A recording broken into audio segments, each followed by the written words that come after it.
The courtroom smelled of old wood and bitter regret, polished mahogany that had absorbed decades of broken promises, mingled with the sharp scent of ink still drying on documents that would sever my life in two. I stood before the elevated bench, my hands clasped so tightly my knuckles had gone white, feeling the weight of 200 eyes burning into my back. The pack had come to witness this, of course. A royal divorce was spectacle enough, but when the Luna herself was being cast aside, it became the kind of entertainment they'd whisper about for generations. I could hear them even now, their voices a low hum of speculation and judgment that vibrated through the ceremonial hall. The chandeliers overhead cast fractured light across the marble floors, and I focused on those broken patterns rather than look up at him. At Dominic, the Alpha King, my husband of 3 years who now sat upon his throne, with the same expression he'd worn the day he told me our bond meant nothing to him. The officiator's voice droned on, reading the terms I'd already memorized. Irreconcilable differences. Failure to produce an heir. The clinical language couldn't mask what everyone already knew. I wasn't enough. Not strong enough, not wolf enough, not worthy enough to stand beside the most powerful alpha in the Northern Territories. My wolf had always been weak, a pale shadow compared to the magnificent beasts that prowled these halls. Where others shifted with grace and power, I struggled, my transformations painful and incomplete. I was 24 years old, and I was about to become the first Luna in our kingdom's history to be divorced. Do you accept these terms? The officiator's question cut through my spiraling thoughts. I opened my mouth, but before I could speak, a sharp pain lanced through my abdomen, subtle enough that no one else would notice, but unmistakable to me. It had been happening for weeks now, these small reminders of the secret I carried beneath the silk of my ceremonial dress, 3 months along, according to the doctor I'd visited in secret in a human town 50 miles away. 3 months of knowing I carried the heir everyone claimed I couldn't give them. And I would never tell him. The decision had crystallized the night I'd overheard Dominic talking with his beta, Cole, in the study.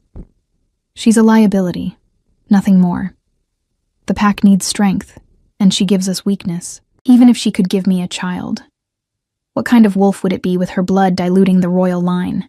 Those words had hollowed me out, scraped away whatever foolish hope I'd still been clinging to, so I'd made my choice.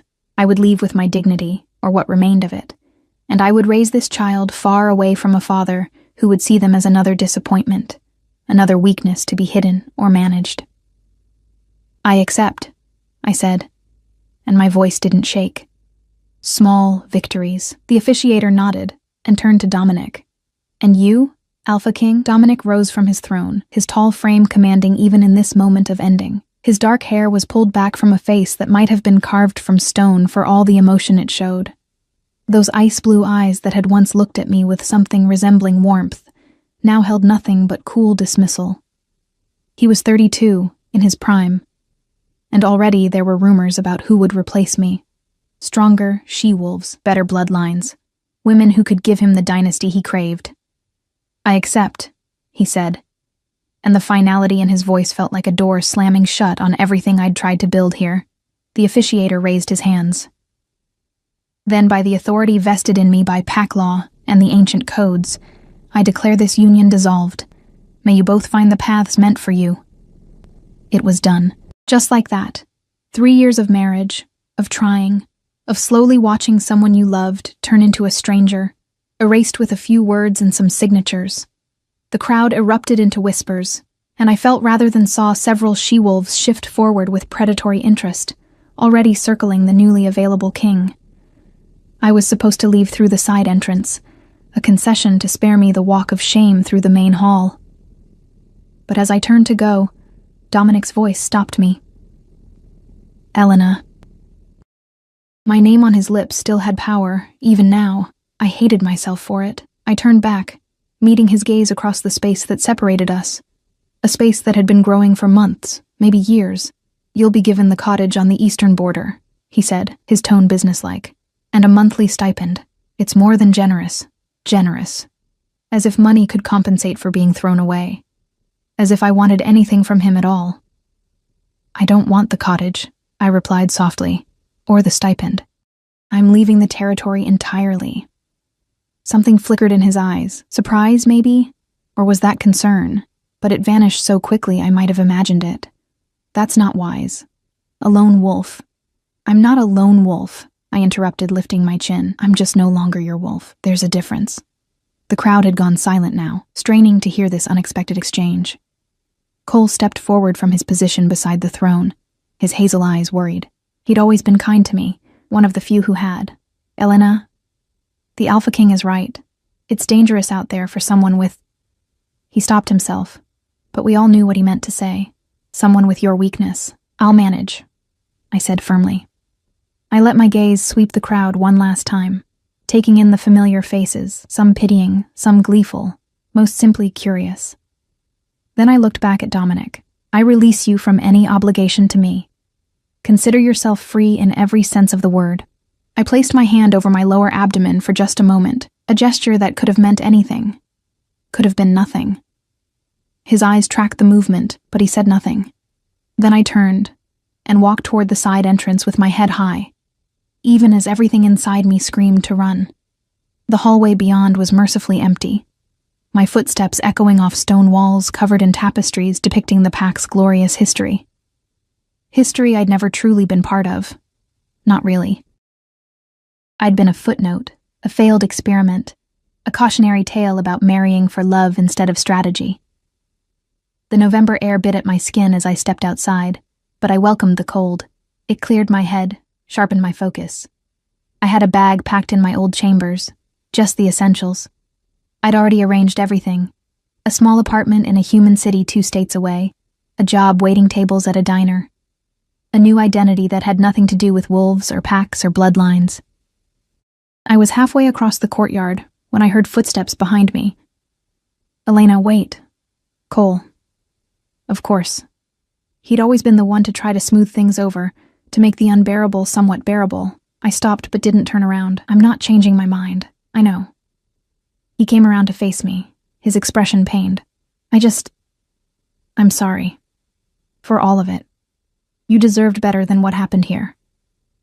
The kindness in his voice nearly broke me. But I'd used up all my tears weeks ago. Thank you, I managed. Take care of him, Cole. He's going to need people he can trust. What about you? Cole asked quietly. Who's going to take care of you? I smiled then, a real smile for the first time in months, and placed my hand briefly on my still flat stomach. I'll figure it out. I always do. Cole's eyes widened as understanding dawned, but before he could say anything, I turned and walked away. Let him wonder. Let him keep my secret or tell it. Either way, I'd be long gone before it mattered. I retrieved my bag and left through the back gates just as the sun began to set, painting the sky in shades of amber and blood. I didn't look back at the castle, at the life I was leaving. Looking back had never done me any good. The bus station was a 40-minute walk, enough time for my mind to race through everything I was giving up and everything I might be gaining. A child. My child. Someone I could love without conditions, without political calculations, without wondering if I'd ever be enough. The bus was nearly empty when I boarded. Just an elderly couple near the front and a young man sleeping in the back. I chose a seat in the middle, pressed my forehead against the cool window, and watched the packlands disappear into the darkness behind me. I didn't know then that 9 months later, a message would find its way back to Dominic. Didn't know that the careful life I was building would come crashing down when the past finally caught up with me. Didn't know that the man who'd thrown me away would move heaven and earth to find me once he knew the truth. All I knew, sitting on that bus with my hand protective over my secret, was that I'd survived the ending of one story, and somehow, some way, I'd survived the beginning of the next, even if I had to do it alone. The apartment smelled like cheap coffee and hope, or maybe that was just the way I'd learned to reframe desperation. 6 months had passed since I'd stepped off that bus in Millbrook, a mid-sized city where nobody knew what an Alpha King was, and nobody cared. Here, I was just Elena Morrison, 24-year-old waitress with a growing belly and a tendency to avoid questions about the father. I stood at the window of my third-floor walk-up, watching March rain streak the glass, one hand absently rubbing the pronounced curve beneath my oversized sweater. 7 months pregnant now, and the baby had started kicking in earnest, strong, insistent movements that made me gasp and laugh in equal measure. My daughter. I knew it somehow, felt it in my bones. The doctor had offered to tell me at the last ultrasound, but I'd already known. "You're going to be so loved," I whispered to my belly. "So incredibly loved." The diner where I worked had been understanding about my condition, more understanding than I'd expected.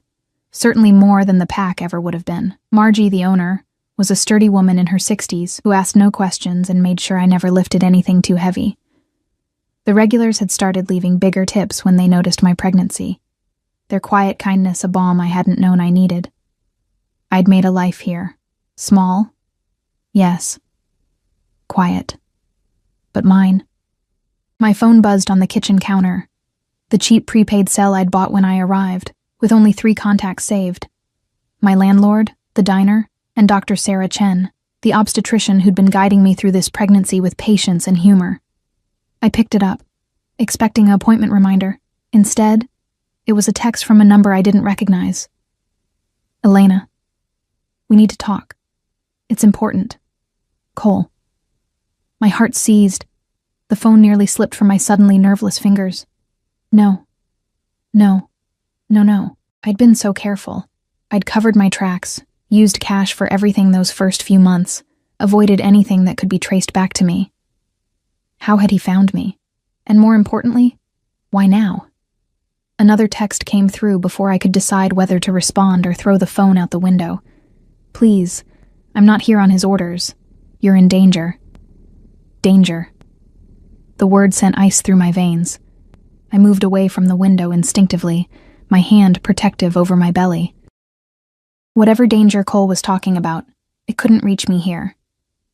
I was human to the human world, invisible to the pack. I'd made sure of it. But even as I tried to convince myself, I felt my wolf stir. That weak, pale creature that had been dormant for months, suddenly alert. She'd been quiet since I left, perhaps sensing my need to blend in, to disappear. Now she paced inside me, anxious. A knock at the door made me jump. I froze, staring at the scarred wood as if I could see through it. The knock came again, softer this time, almost apologetic. "Elena, it's me, Cole. I can hear your heartbeat. I know you're there. Please, just 5 minutes." Hearing his voice, real and close, was somehow worse than the texts. It meant he was really here, that the wall I'd built between my old life and new life had just developed a crack I could refuse to answer. I could call the police, though what would I tell them? That my ex-husband's best friend was bothering me? That wouldn't even make sense to human authorities. But Cole had said I was in danger. And despite everything, despite the divorce and the abandonment and the months of silence, I knew Cole. He'd never been cruel. If he said it was important, he meant it. I opened the door.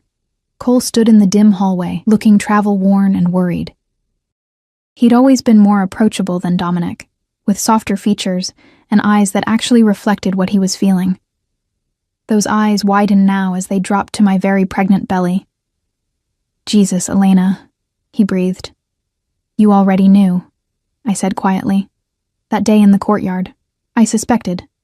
But seeing it..." He shook his head, seeming to gather himself. "Can I come in? Please. I swear I'm alone, and I haven't told anyone where you are." Against my better judgment, I stepped aside. Cole entered, and I caught his scent. Pine and earth. Pack. Home. My wolf whined softly, missing what we'd left behind even as I reminded her why we'd left. He remained standing just inside the door, giving me space. His gaze kept returning to my belly, something like wonder mixed with concern crossing his features. "How did you find me?" I asked, closing the door but staying near it, maintaining my escape route. "It wasn't easy. You covered your tracks well. But Elena, you used your real first name at the diner. One of our scouts was passing through last week, stopped for coffee, heard Margie call you Elena. She noted the resemblance to our former Luna, and..." He spread his hands. "I've been tracking every Elena within 500 miles for months, when the description matched. Blonde hair, blue eyes, petite build. I had to check." "You've been looking for months?" My voice came out sharper than intended. "Why?" Cole's expression darkened. "Because things have gone to hell since you left. The pack is fracturing. There have been 3 challenges to Dominic's authority in 6 months. Unheard of for an alpha king. And there's talk that the neighboring territories sense weakness, that they're considering—" He trailed off. But I understood. War. They were considering war. "That's not my problem anymore," I said, even as guilt twisted in my chest. I was divorced, remember? Cast aside. Why would I care what happens to— There's more. Cole cut me off, his voice urgent. 2 weeks ago, we discovered something. Someone's been spreading rumors through the territories, claiming that Dominic divorced you because you were barren by curse. That any female who bears his child will die in childbirth. I stared at him. That's insane. It's effective. No she-wolf will consider bonding with him now. They're terrified. And the pack needs stability, needs the promise of an heir. Cole took a careful step forward. Elena, when is your due date? That's none of your concern. It is if that child is the heir to the Northern Territories. His voice was gentle but firm. Elena, look at me. Is that Dominic's child? I wanted to lie. The words were right there, ready to protect my daughter from a world that had already proven how cruel it could be. But Cole had always been honest with me, had always treated me with respect, even when others didn't. Yes, I whispered. But he doesn't know, and I want it to stay that way. You can't— I can, and I will. My voice hardened. He made his feelings clear, Cole. He said my blood would dilute the royal line. What do you think he'd say about a child he doesn't even know exists? A child conceived with someone he considered a weakness? He'd move mountains to protect that child, Cole said quietly. Whatever Dominic felt or didn't feel about your marriage, he takes his duty to the bloodline seriously. An heir, Elena, a legitimate heir. It changes everything. It changes nothing. I wrapped my arms around my belly protectively. My daughter will grow up loved and safe, away from pack politics and challenges and people who see her as nothing but a tool for power. Cole's expression shifted to something like pain. A daughter, he murmured. Elena, you have to understand the position this puts the pack in. Without an heir, without stability, I don't have to understand anything. I left that world. I'm building a different life now. A life where you work yourself to exhaustion in a diner. Cole gestured around the small apartment with its secondhand furniture and peeling wallpaper. Where you're alone, with no pack to protect you, no support system. What happens when she's born and your wolf becomes even more protective? You think you can hide what you are forever? His words struck too close to fears I'd been pushing down for months. The truth was, I didn't know how I'd manage once the baby came. I'd been taking it day by day, saving every penny I could. But the reality of being a single mother with no family, no pack, no safety net, it terrified me more than I wanted to admit. I'll figure it out, I said, lifting my chin. I always do. Cole studied me for a long moment, and I saw the exact second he decided to change tactics. The rogues have been more active lately, he said quietly. The ones who were exiled from various packs. They're forming groups, becoming bolder. Last month, they attacked a human town 50 miles from our borders. 12 people died before we could intervene.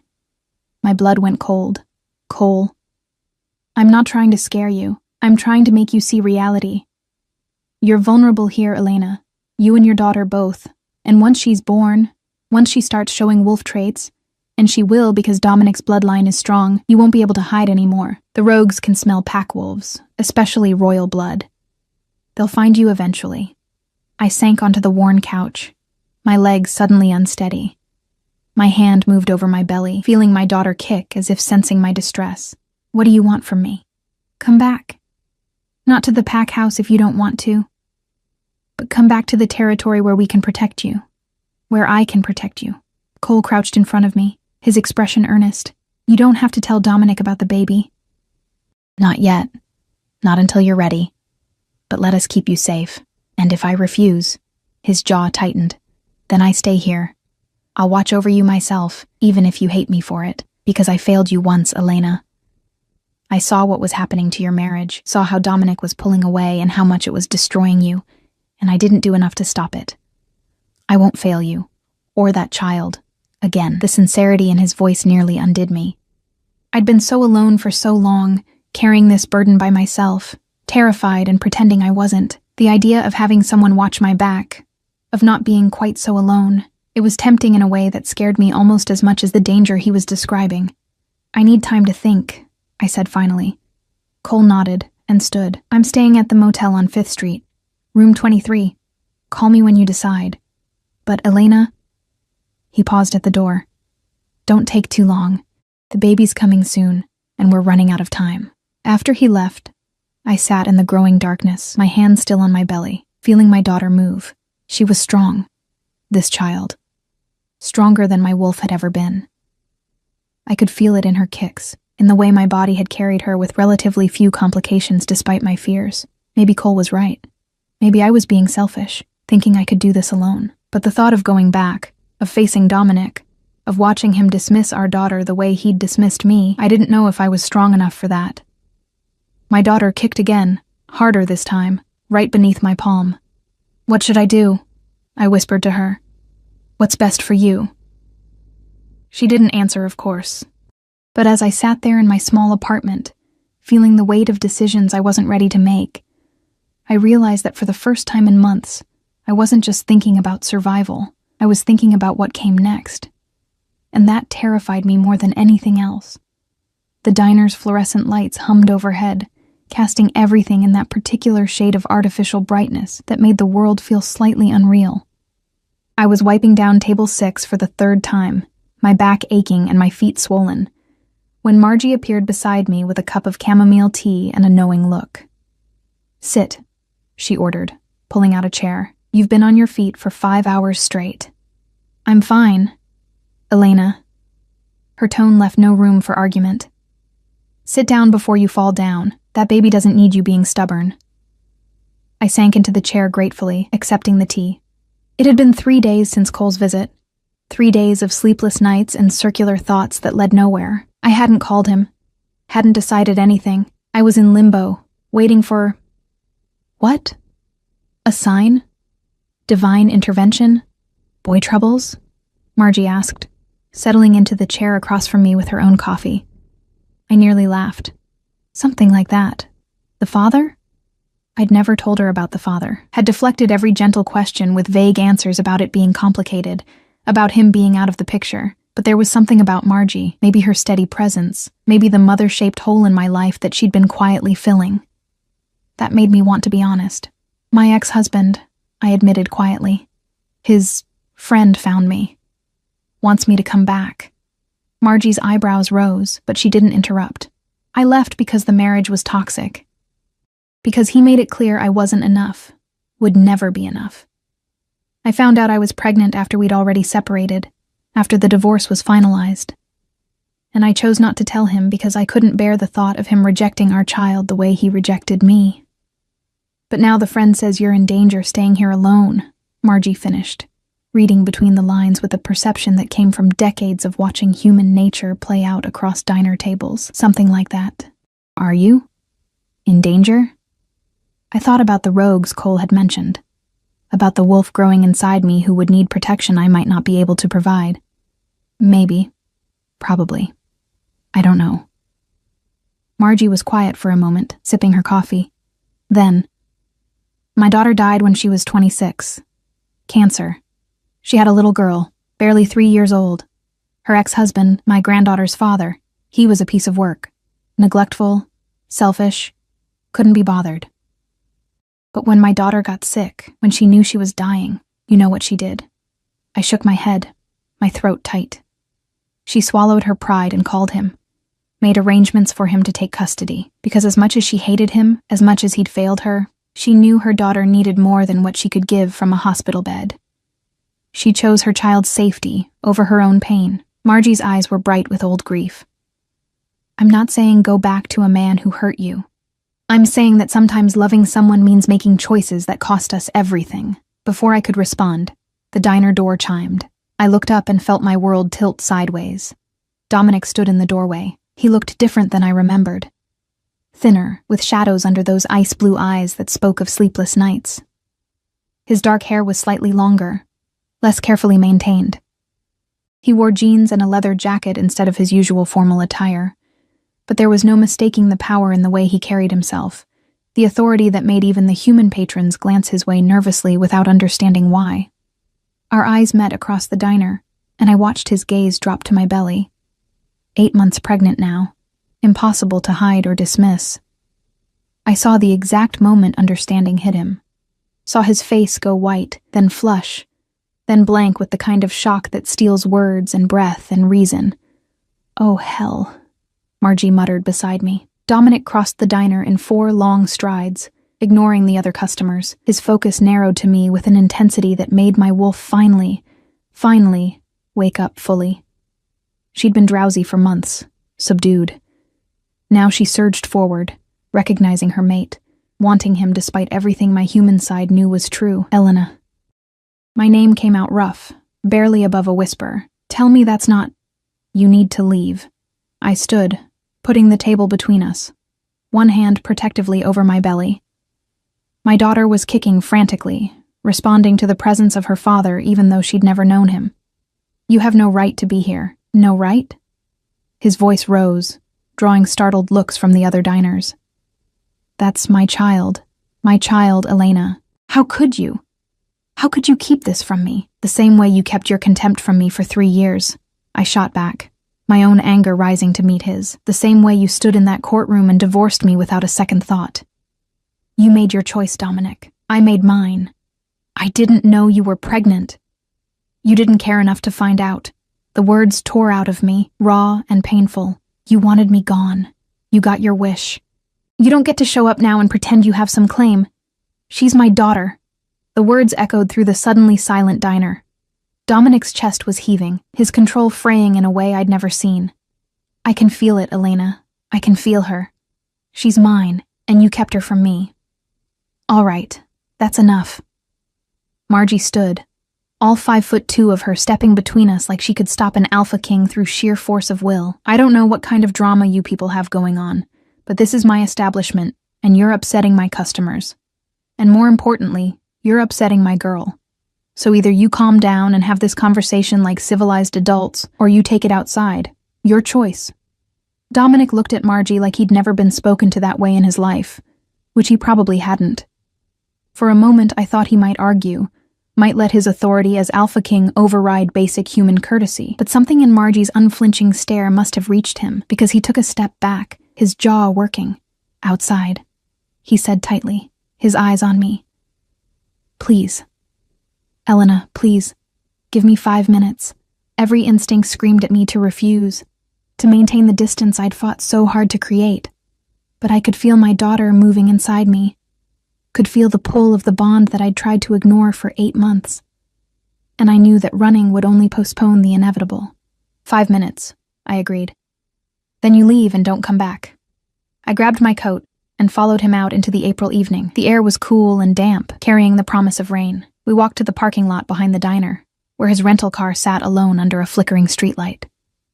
Dominic turned to face me, and in the dim light, I could see how much the past months had changed him. The arrogance I remembered had been replaced by something rawer, more vulnerable. He looked at my belly like he was seeing a miracle and a tragedy wrapped into one impossible package. "When?" he asked, his voice rough. "When is she due?" 4 weeks, maybe less."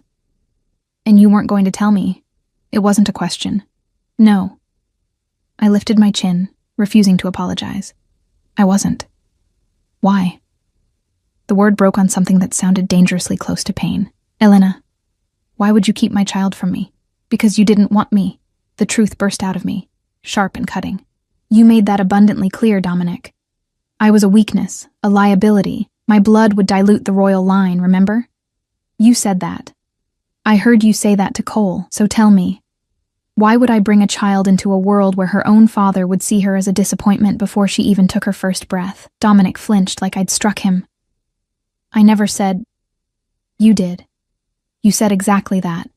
And even if you hadn't, your actions said it loud enough. You pulled away from me for a year before the divorce. Stopped touching me, stopped talking to me, stopped looking at me like I was anything more than an obligation you couldn't wait to be free of. So forgive me for assuming you'd feel the same way about a child we made together. That's not—" He ran his hands through his hair, frustration and something else, regret, maybe, warring across his features. "Elena, I was wrong. About so many things.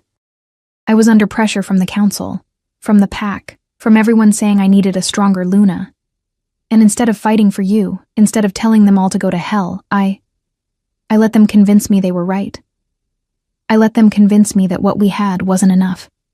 And now? I asked, my voice cold despite the tears threatening behind my eyes.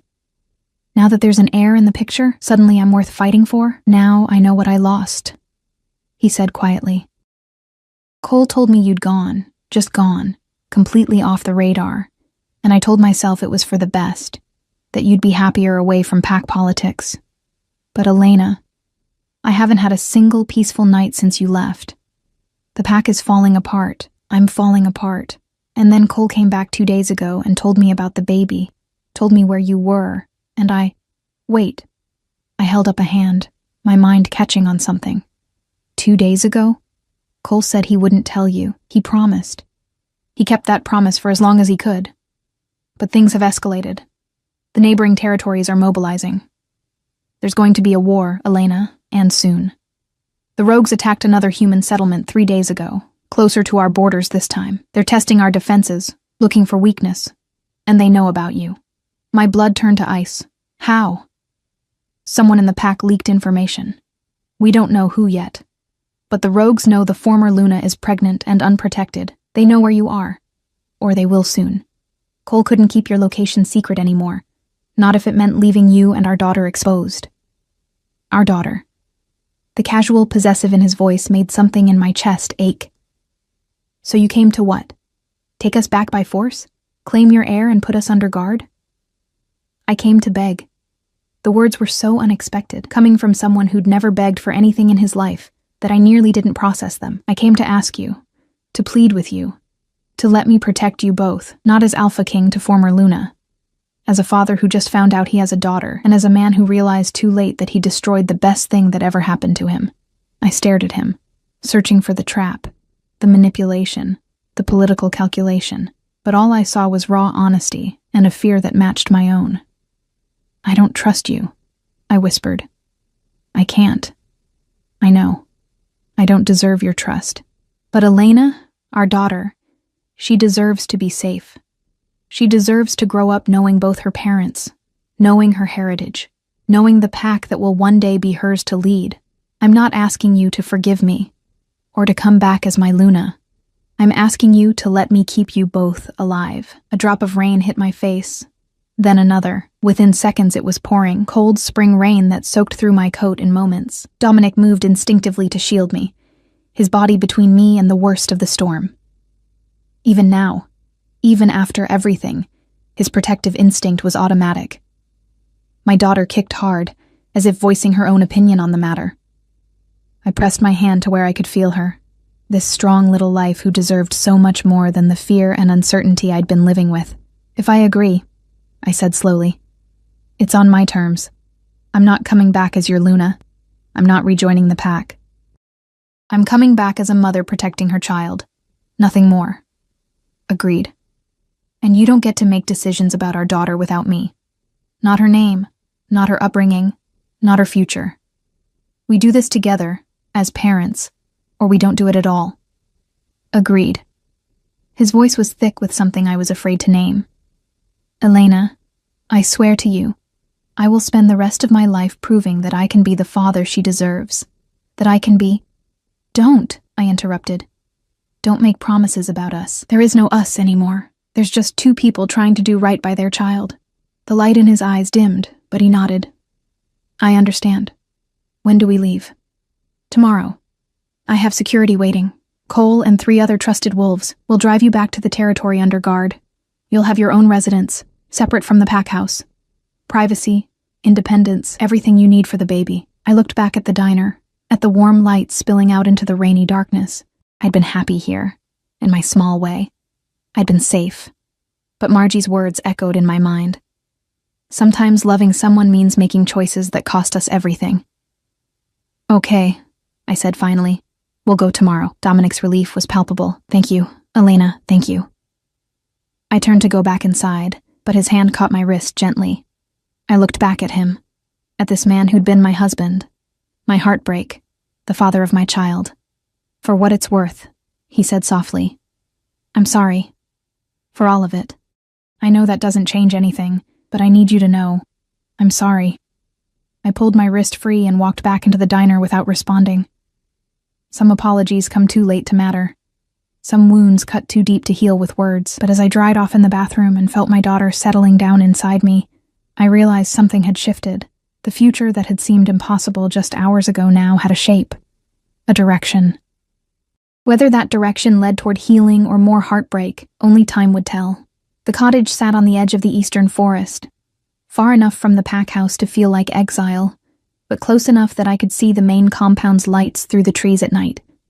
It was larger than my apartment had been, with 2 bedrooms, a kitchen that actually had counter space, and windows that looked out onto wildflower meadows that would be beautiful once spring fully arrived. I'd been back in the territory for 3 weeks. 3 weeks of settling into this strange new reality where I was neither Luna nor outsider, where pack members I'd once known would nod politely, but keep their distance, uncertain of my status. 3 weeks of Dominic appearing every morning with offerings. Fresh bread from the pack kitchen, books he thought I might like, hand-carved toys for a daughter who hadn't been born yet. 3 weeks of my heart warring with my head every time I saw him. I was arranging baby clothes in the nursery dresser, soft yellows and greens, nothing gendered because I'd kept the sex a secret from everyone but Cole, when a sharp pain radiated across my lower back. I paused, breathing through it, one hand pressed to my spine. False contractions. I'd been having them for days, my body preparing for what was coming. Any day now, Dr. Winters had said during my last checkup. The pack's physician was a stern woman in her 50s who'd examined me with professional detachment and declared both me and the baby healthy despite my months away from proper prenatal care. She hadn't commented on the situation, hadn't asked questions, but I'd seen the curiosity in her eyes, the unspoken questions about why the former Luna had hidden her pregnancy. A knock at the door pulled me from my thoughts. I already knew who it would be. Dominic had a particular rhythm to his knocking, somehow both authoritative and tentative. I opened the door to find him holding a bassinet, beautifully crafted from dark wood, with intricate carvings of wolves and moons along the sides. "I made it," he said almost shyly. "I remembered you mentioned needing one." I stared at the bassinet, at the careful detail work that must have taken hours, at the visible proof that he'd been thinking about our daughter, planning for her. Something in my chest cracked dangerously. "It's beautiful," I managed. "Thank you." He brought it inside, setting it carefully near the window where morning light would stream in. His movements were cautious, like he was afraid of overstepping, of assuming too much. It was such a stark contrast to the commanding Alpha King who'd ruled without question that I barely recognized him. "Are you feeling all right?" he asked, noticing the way I was holding my back. "Should I call Dr. Winters? I'm fine. Just practice contractions." His expression shifted to something between panic and wonder. "Practice, right. That's normal?" Despite everything, I almost smiled at his obvious nervousness. "Yes, Dominic, it's normal. Women have been having babies for millennia. We generally survive the process." "Right. Of course." He rubbed the back of his neck, a gesture of uncertainty I'd never seen from him before. I want to be prepared. I've been reading the books you gave Cole to pass along, about labor and delivery and what to expect. I had given Cole several pregnancy books I'd collected, mainly so Dominic would stop asking me terrified questions every time he visited. The image of the Alpha King frantically reading what to expect when you're expecting was almost enough to make me laugh. The books are helping? Terrifying me, mostly. Did you know there are approximately 47 things that can go wrong during delivery? And that's just in the first stage of... Dominic. I cut him off gently. Stop reading the medical complications chapter. But what if nothing? Dr. Winters says we're both healthy. The pregnancy has been textbook normal despite everything. Our daughter is strong. I'm strong. We'll be fine. You are strong, he said quietly, his eyes intense on mine, stronger than I ever gave you credit for. Elena, you survived months alone, working yourself to exhaustion, carrying our child without support or pack.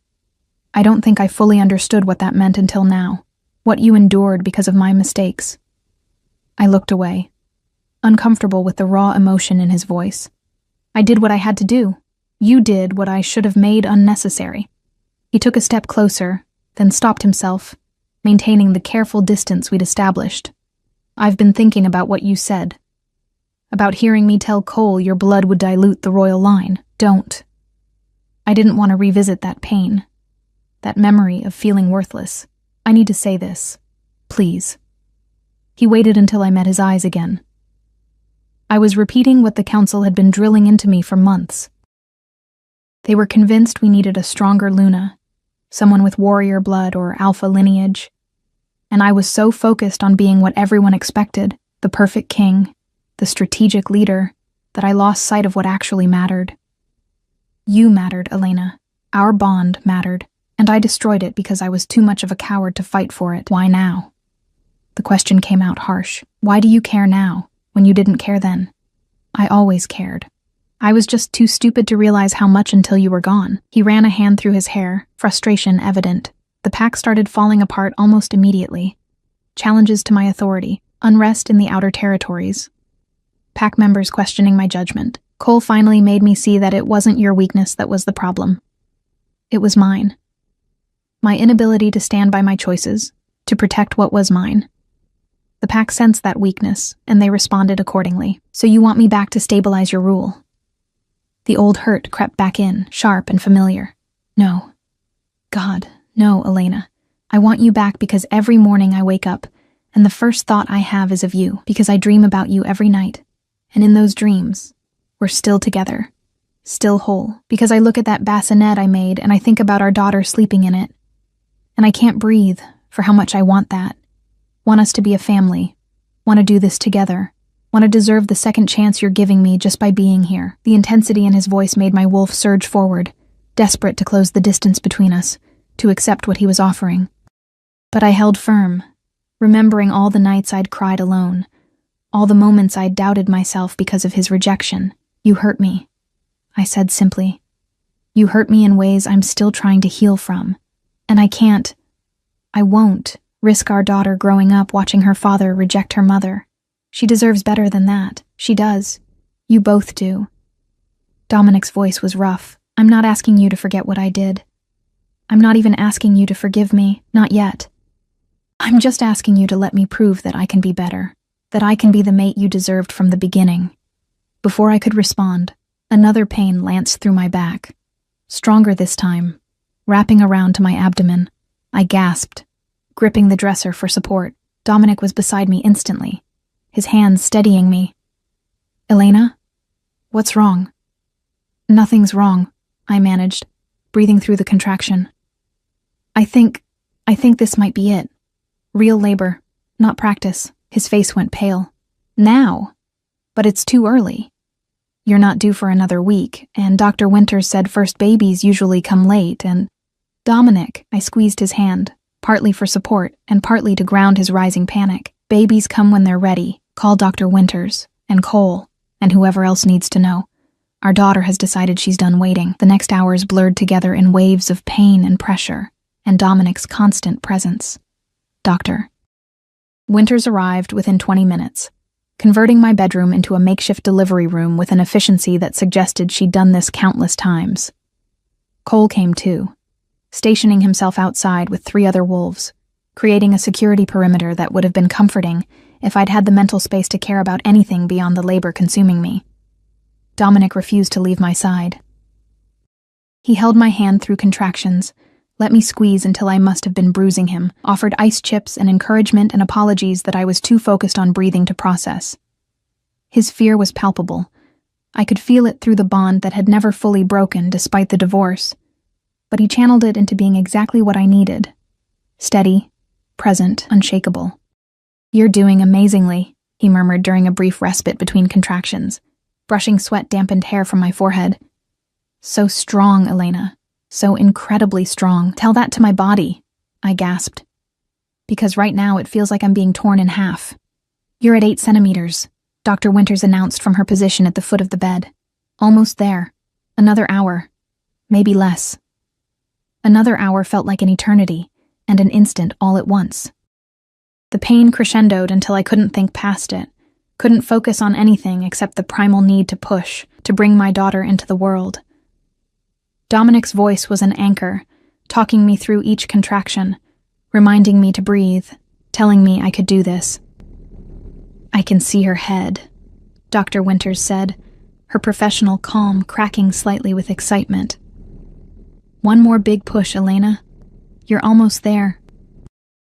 I bore down with everything I had, feeling a pressure and stretch that seemed impossible. And then, a cry, small and furious and utterly perfect. "It's a girl," Dr. Winters announced unnecessarily, lifting a squirming, pink-faced infant covered in vernix and possibility. A beautiful, healthy girl. She placed our daughter on my chest, and the world narrowed to this tiny being, all scrunched face and waving fists, and an outraged wail that said she was very much displeased with her sudden eviction from the womb. I cupped her head with one hand, feeling the impossible softness of her, the weight of her, the reality of her. "Hi," I whispered, tears streaming down my face. "Hi, baby girl. I'm your mama. I've been waiting so long to meet you." Beside me, Dominic made a sound that might have been a sob. His hand trembled as he reached out, touching our daughter's tiny fingers with a reverence that broke something open inside me. "She's perfect," he breathed. "Elena, she's absolutely perfect." Our daughter's eyes opened, just slits, unfocused and cloudy, but definitely blue. She looked between us as if taking measure of the people who'd brought her into existence, then yawned hugely and settled against my chest, apparently deciding we'd pass muster. "What's her name?" Dr. Winters asked as she worked to deliver the placenta and clean up. "Have you decided?" I looked at Dominic, realizing we'd never discussed this. We'd been so focused on everything else. Safety, logistics, the complicated reality of co-parenting, that we'd never talked about what we'd call our daughter. "Iris," I said softly, the name coming to me fully formed, feeling right in a way few things had lately. For new beginnings and hope after storms. "Iris," Dominic repeated, testing the name. His eyes were bright with unshed tears, his usual composure completely shattered by the tiny being we'd created. "It's perfect. She's perfect." "Elena, thank you. Thank you for her. For this. For—" "Don't," I interrupted gently, too exhausted for heavy emotion. "Just be here. With us. That's enough." Dr. Winters finished her work and stepped back, giving us space. "I'll be back in an hour to check on you both. Father, you should do skin-to-skin contact once Mother is done. It helps with bonding." She left, and it was just the three of us. Me, Dominic, and Iris, the daughter who had just irrevocably changed everything. I looked at her perfect little face, at the way her tiny hand had wrapped around Dominic's finger, and felt the future stretching out before us, uncertain and terrifying and full of possibility. "Elena," Dominic said quietly, his voice thick. "I know you said there's no us anymore, and I understand why. I do, but looking at her, holding her, I can't imagine my life without either of you in it. However you'll let me be part of this, whatever you need from me, I'm here. I'm not going anywhere. Not ever again." I wanted to guard my heart, to maintain the walls I'd built so carefully. But Iris was already breaking them down, this tiny being who connected us in ways that transcended hurt and history and everything that had come before. "One day at a time," I whispered. "That's all I can promise right now. We figure this out one day at a time." "One day at a time," he agreed, his eyes never leaving our daughter's face. "I can work with that." Outside, dawn was breaking over the territory, painting the sky in shades of gold and rose. A new day, a new beginning. And despite everything, despite the pain and the fear and the uncertainty that still lay ahead, I felt something unfurl in my chest that I'd thought long dead. Hope. 3 months had transformed everything and nothing at all. Iris lay in her bassinet near the window, making the small snuffling sounds that meant she'd wake soon for her afternoon feeding. Sunlight caught the pale blonde fuzz on her head, my coloring, though her eyes had darkened to the same ice blue as her father's. She was growing fast, already outgrowing the newborn clothes I'd carefully folded just weeks ago, already developing a personality that was equal parts stubborn determination and surprising gentleness. I stood at the kitchen counter, preparing a bottle even though I'd been nursing. Winters had suggested supplementing. Iris had my appetite and Dominic's metabolism, a combination that meant she was constantly hungry. The cottage had become a home in these months, filled with the detritus of new parenthood. Blankets draped over furniture, a changing station in the corner, toys that Iris was still too young for but that Dominic kept bringing anyway. He'd been true to his word. Every single day for 3 months he'd shown up, sometimes early morning, sometimes late evening, always careful to call first, to respect boundaries, to never assume more than I was willing to give. He'd learned to change diapers, to soothe Iris when she cried, to handle her with a confidence that had replaced his initial terror. Watching him with our daughter did dangerous things to my carefully maintained emotional distance. The knock came at precisely 2 o'clock, as it had every day this week. Dominic's schedule was nothing if not consistent. I opened the door to find him holding not his usual offering of food or supplies, but an envelope, his expression grave. "What's wrong?" I asked immediately, stepping aside to let him in. "We need to talk." He glanced at Iris, still sleeping peacefully. "Is she?" "She'll sleep another 20 minutes. Dominic, what happened?" He handed me the envelope.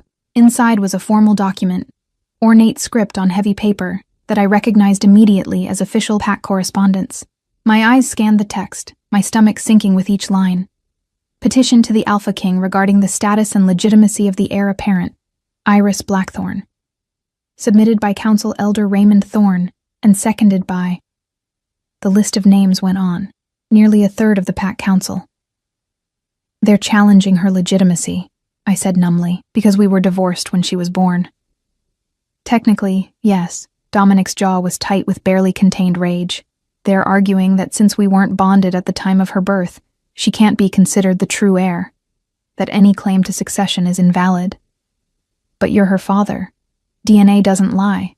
PAC law is complicated. Legitimacy isn't just about blood. It's about the circumstances of birth, the status of the parents, the recognition of the bond. He took the document back, his hands clenching around it. "They're using this as leverage. Raymond has been positioning his daughter as a potential Luna since you left. This is his move to solidify that." I felt cold despite the summer warmth. "What does this mean for Iris?" "It means they want to strip her of her birthright, declare her illegitimate, remove her from succession entirely." His voice dropped to something dangerous. "Over my dead body," a small cry came from the bassinet. Iris was waking, her tiny fists waving as she transitioned from sleep to wakefulness. I went to her automatically, lifting her warm weight against my chest, breathing in her perfect baby scent. She nuzzled against me, rooting for food, oblivious to the political machinations that threatened her future. "There's a solution," Dominic said quietly, "one that would make all of this disappear." I looked at him over our daughter's head, already knowing what he was going to say. "We remarry. Formally bond again, with the full PAC as witnesses. It would legitimize Iris retroactively, silence the council's objections, and solidify the succession." He met my eyes. "I know what I'm asking, Elena. I know what I'm asking you to give up. Your independence, your peace, your carefully rebuilt life. But I'm asking anyway, because it's the only way to protect her." Iris had found my breast and was nursing contentedly, her small hand resting against my skin in complete trust. I looked down at her, this perfect being we'd created, and felt the weight of impossible choices settling on my shoulders. "You could fight them," I said. "As Alpha King, you have the authority to override the council." I could, but it would split the PAC, potentially trigger a civil war, and it wouldn't change the whispers, the questions about her legitimacy that would follow her for the rest of her life. He came closer, careful not to crowd us but near enough that I could see the desperation in his eyes. "I'm not asking you to do this for me, Elena. I'm asking you to do it for her. So she grows up knowing her place is unquestioned, her right to lead undisputed." "And what about my place?" The question came out sharper than I intended. "If I agree to this, what am I to you? A political necessity? A means to an end? You're the woman I fell in love with." The words were raw, unguarded. The woman I was too stupid to fight for the first time around. The woman who gave me the greatest gift I've ever received and asked for nothing in return. "You're the mother of my daughter, and the only person who's ever made me want to be better than I am." Pretty words, Dominic. But we tried this once before. It didn't work. Because I didn't work at it. Because I let outside pressure dictate our relationship instead of protecting what we had. He knelt in front of the chair where I sat nursing Iris, putting himself at eye level with me. I'm not asking you to trust that I've changed. I'm asking you to let me prove it, every day, for the rest of our lives. And if you can't do it for us, then do it for her. She deserves to know both her parents, together, not separated by politics and past mistakes. Iris had finished nursing and was drowsing against me, milk-drunk and peaceful. I looked at her perfect face, at the life she'd have if I agreed to this. Secure, protected, acknowledged. And the life she'd have if I refused. Always questioned, always fighting for recognition, always bearing the consequences of choices her parents made. I need conditions, I said finally. Hope flared in Dominic's eyes. Anything. We do this as partners, equal say in PAC decisions, especially anything involving Iris. No more councils dictating our lives. Agreed. I want Cole as my personal guard and advisor, someone I trust watching my back. Done. He'd insist on it anyway, and we take this slow. The bonding ceremony can be formal, for the PAC, but the rest, the marriage, the relationship, we build that at my pace. No rushing, no assumptions, no expectations. Elena, I would wait a lifetime if that's what you needed. His hand reached up tentatively, and I didn't pull away when he touched Iris's head gently. Thank you. I swear to you, I will spend every day proving I deserve this second chance. The bonding ceremony was held 1 week later under a full moon. The entire PAC gathered in the ceremonial grounds that I'd last seen on my wedding day 3.5 years ago. But where that first ceremony had been stiff and political, weighted with expectations I could never meet, this one felt different, raw, real. I wore a simple white dress, not the ornate gown from before. Iris was strapped to my chest in a wrap, sleeping peacefully against my heart, while Cole stood at my side as my chosen second. The PAC watched with a mixture of curiosity and approval. I'd been surprised by how many had quietly supported my return, had whispered that the PAC had felt wrong without Aluna, that Dominic had been incomplete without me. Dominic stood across from me in traditional ceremonial robes, his eyes never leaving mine as Elder Winters, the only council member who'd actively opposed the legitimacy challenge, began the ancient bonding rites. Before the moon and the PAC, before the ancestors and the land, we gather to witness the bonding of Alpha and Luna, the joining of souls that will lead us forward. Her voice carried across the silent grounds. Dominic Blackthorne, Alpha King of the Northern Territories. Do you claim Elena Morrison as your mate, your partner, your equal in all things? I do. His voice was steady, but I could see his hands trembling slightly. I claim her as my mate, my Luna, the other half of my soul. I swear to protect her, honor her, stand beside her in all things until my last breath. Elena Morrison, do you accept this claim? Do you bind yourself to Dominic Blackthorne, to lead beside him, to strengthen the PAC with your presence? I looked at Dominic, at the man who'd broken my heart and was now offering me everything to repair it. I thought about Iris, about the life we could build for her, about second chances and choosing courage over fear. I do, I said clearly. I accept his claim and offer my own. I bind myself to him as his equal, his partner, his Luna. Together we will lead, together we will protect, together we will build a future for our daughter and our PAC. Elder Winters smiled, something almost motherly in her expression. Then, by the authority vested in me and witnessed by the PAC, I declare you bonded, Alpha and Luna, joined as one. Dominic closed the distance between us carefully, mindful of Iris still sleeping against my chest. His hands cupped my face gently, giving me every opportunity to pull away. I didn't. When his lips met mine, the bond that had been damaged but never fully broken flared to life, golden and warm and right. The PAC howled their approval, the sound echoing across the territory. And I felt for the first time since I'd left that I was truly home. The reception afterward was subdued by PAC standards. Iris was still too young for the usual revelry, and I was too exhausted for politics.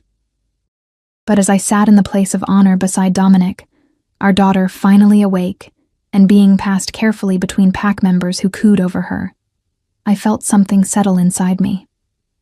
Cole appeared at my elbow with sparkling cider. Alcohol was still off limits while I was nursing. How are you holding up, Luna? Strange, hearing that title again.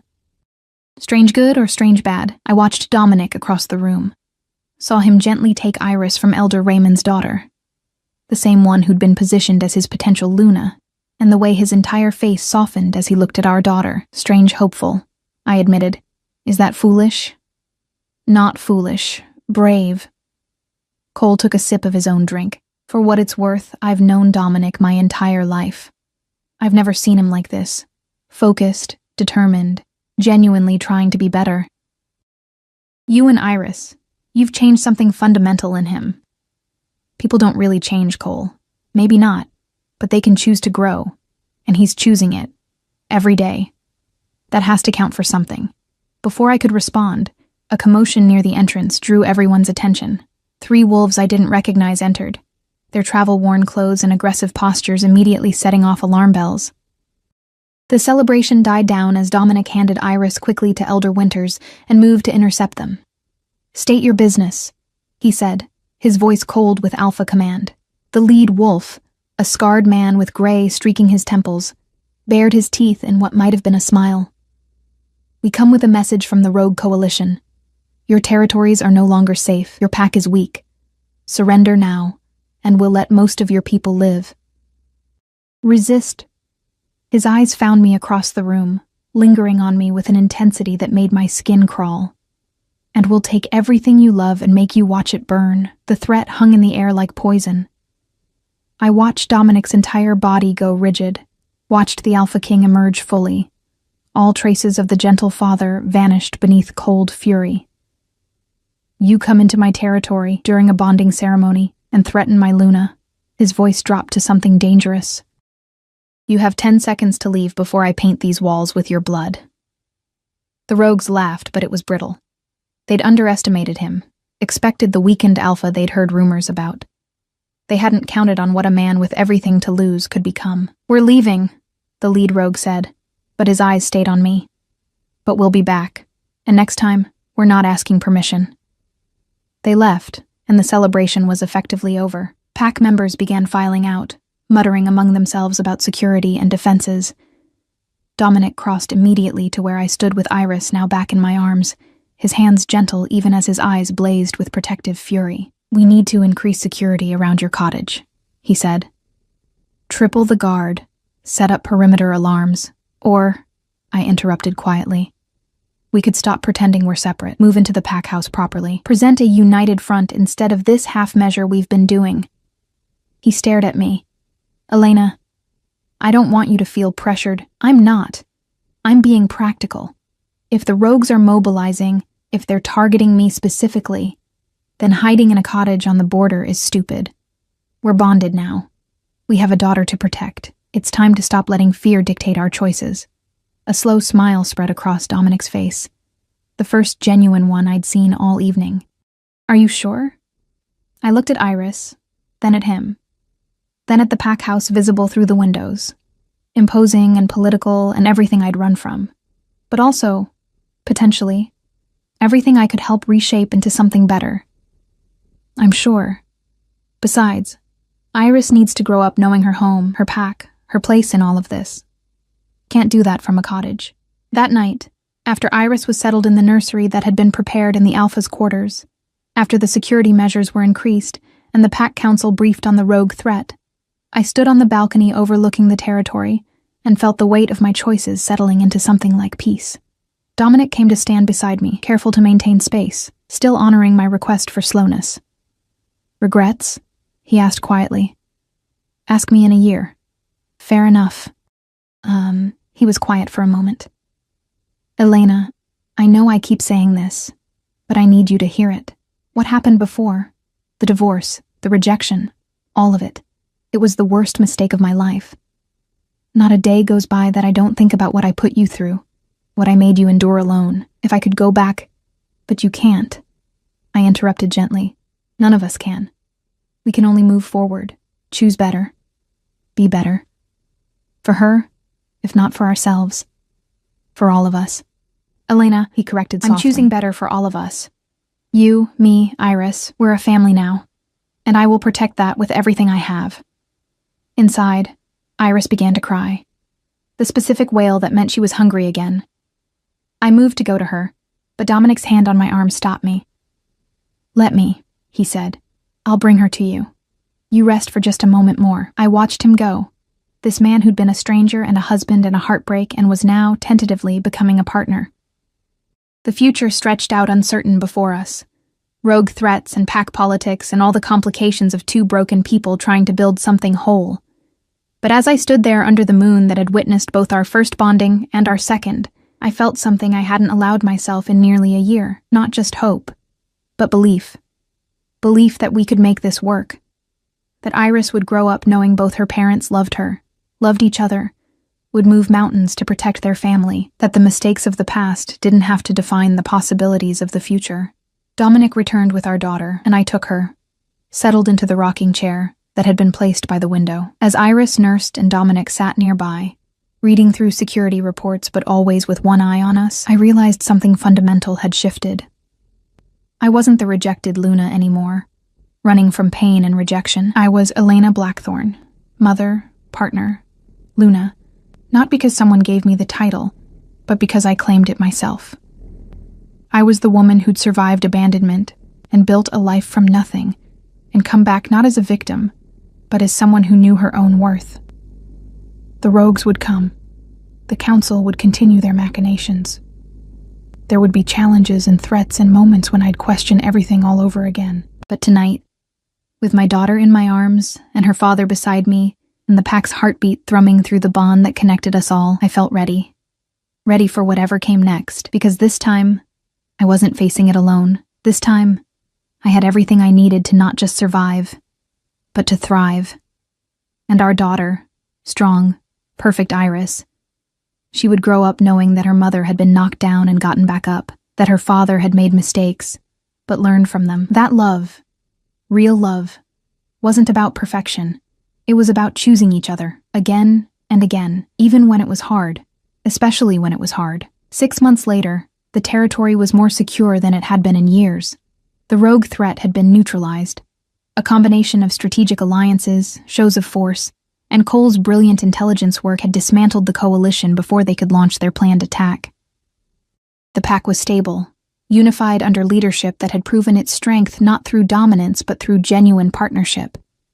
And me? I'd found my place, not as someone's rejected wife or someone's political pawn, but as myself. Luna Elena, who brought a different kind of strength to leadership, who mediated disputes with empathy, who advocated for the weaker pack members, who proved that power came in many forms. Iris was 9 months old now, crawling everywhere and getting into everything. Her laughter the soundtrack to our days. She had Dominic wrapped completely around her tiny finger, and watching them together, seeing him on the floor playing with building blocks, or reading her stories in silly voices, or just holding her while she slept, had slowly, carefully, allowed my heart to heal. We still took things slowly, Dominic and I, still rebuilding trust one day at a time. But there were moments now, stolen kisses in the hallway, hands finding each other across the dinner table, the way he looked at me when he thought I wasn't watching, that felt like falling in love again. Or maybe for the first time, properly, without all the political pressure and expectations that had suffocated us before. "What are you thinking about?" Dominic asked one evening as we watched Iris play on a blanket in our quarters, surrounded by more toys than any child needed. How different everything is from a year ago. How I thought my life was ending, and instead it was just beginning. He reached over, taking my hand. "Thank you," he said quietly, "for giving me this chance, for trusting me with both of you. I know I didn't earn it. You're earning it now, every day." I squeezed his hand. "That's what matters." Iris chose that moment to tumble over, landing on her bottom with a surprised expression that quickly crumpled toward tears. We both moved instinctively, but I got there first, scooping her up and kissing her forehead as she whimpered against my shoulder. "You're okay, baby girl," I murmured. "Just a little tumble. You're so brave." She sniffled, then caught sight of her father and reached for him with grabbing hands. Dominic took her gently, and she settled immediately, her head on his shoulder, thumb in her mouth. The trust she had in both of us, The security of knowing we'd always be there. It was everything I'd hoped to give her. "She's going to rule this pack someday," Dominic said softly, awe in his voice. "And she's going to be extraordinary, just like her mother." I stood, moving to stand beside them, and for the first time in longer than I could remember, I let myself fully embrace this moment, this family, this life we'd built from the broken pieces of what came before. It wasn't perfect. There were still challenges ahead, still wounds that ached on bad days. But it was real, honest, worth fighting for. And as I stood there with my daughter and the man I was learning to love again, I realized that sometimes the story doesn't end where you think it will. Sometimes you have to fall apart completely before you can build something stronger. Sometimes the greatest strength is in choosing to try again, even when every part of you wants to protect itself by staying closed. This was our new beginning, hard-won, complicated, more beautiful than anything I could have imagined when I stepped on that bus, 9 months pregnant and running from heartbreak. This was home.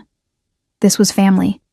This was love that had been tested and broken and carefully, patiently rebuilt into something that could withstand anything, and it was enough. More than enough. It was everything.